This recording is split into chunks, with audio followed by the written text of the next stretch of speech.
வணக்கம். தாவேகா தலைவர் விஜயிலிருந்து ஆதவர்ஜனாலேருந்து அந்த கட்சியில் இருக்கிற எல்லா தற்கூரி பசங்களும் பார்த்தீங்கன்னா என்ன சொல்கிறாங்க, போதைப்பொருள் கலாச்சாரம் அதிகமானதற்கு காரணம் கடந்த திமுக ஆட்சி அப்படின்ட்டு. ஸோ தேர்தலுக்கு முன்னாடியே இதை வலுவாக அவங்க இதை பிரச்சாரம் பண்ண ஆரம்பித்து அந்த அவதூறை கட்டமைச்சு அதன் மூலமாக அதுவே அவங்களுக்கு ஒரு வெற்றிக்கு காரணமாகவும் அமைஞ்சிருக்க நம்ம சொல்லலாம். போதை கலாச்சாரம் உருவாவதற்கு ஒரு அரசு எப்படி காரணமாகும் அப்படின்னு நம்ம ரொம்ப சிந்திச்சா கூட அதுக்கான விடை நமக்கு தெரியல. ஒரு அரசு அதுக்கான காரணமாக அமையுமா அப்படின்னா எனக்கு தெரியல. இப்போ இருக்கிற தாவேகா அரசுமே அது காரணமாக இருக்க முடியாது. ஏன்னா இப்போ அவங்க ஒத்துக்கிட்டாங்க தனிமனித ஒழுக்கம் இது அவங்க தேர்ந்துனா தான் இதை நிப்பாட்ட முடியும் அப்படிங்கிற லெவலுக்கு நின்றுட்டாங்க. எப்போ ஒரு மாதத்துலேயே விஜய் இது ஏன் எந்த ஒரு ஆங்கிளில் சொல்லியிருப்பார் அப்படின்னா, தன்னுடைய தொண்டர்கள், தன்னுடைய கட்சி தொண்டர்கள் கேடர்ஸ் எல்லாருமே பார்த்தீங்கன்னா இந்த போதையினால் பாதிக்கப்பட்டவர்களாக இருக்காங்க. இன்னைக்கு அதிகமாக நடக்கிற குற்றச்செயல்களுக்கு காரணம் தாவேகா தொண்டர்களாகவே இருக்காங்க. ஸோ அப்போ அவர் என்ன சொல்லுவார் அப்படின்னா, என்ன இப்போ உதாரணத்துக்கு தன்னோட மகன் குடிச்சிட்டு வர்றான்னா அந்த அம்மா போட்டு அவனை அடிக்கும். ஆனால் மற்றவங்கள்ட்ட சொல்லும்போது என்ன ஆகும்னா, என் பையனை கெடுத்துட்டாங்க, ஊர் உலகம் தான் கெடுத்துருச்சு, டாஸ்மாக் திறந்து வச்சனால தான் போய் குடிச்சான், இப்படிலாம் சொல்லுவாங்க.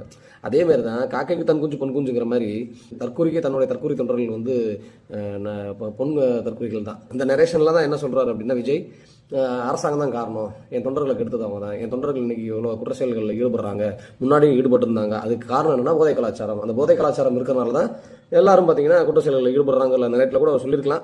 ஆனால் சாமர்த்தியமாக தன் தொண்டர்கள்னு சொல்லலை, ஒட்டுமொத்தமாக எல்லா இளைஞர்கள் எல்லாரும் கெட்டு போகிறதுக்கு காரணம் போதை கலாச்சாரம் அப்படின்னு விஜய் சொல்லியிருக்கலாம். சரி, அதெல்லாம் விட்டுருவோம். ஆனால் இன்னொரு வகையில் நம்ம யோசிச்சு பார்த்தோம்னா, நல்லா சிந்திச்சு பாருங்க, முதல்ல ஒருத்தன் தண்ணி அடிக்கிற பழக்கத்துக்கு வர்றான். அவன் எப்படி தண்ணி அழைப்பான்? ரெண்டு கேட்டகரி தான் இருப்பான். ஒருத்தன் தன்னோட அடலசன்ஸில் ஒன்று தன்னோட நண்பர்களோட சேர்ந்து போய் தண்ணி அடிப்பான், இல்லை தண்ணி அடிக்கிற நண்பர்களோட சேர்ந்து போகிறப்போ இவன் மட்டும் தண்ணி அடிக்காமல் இருப்பான். இந்த ரெண்டு கேட்டகரி தான் இருக்குது.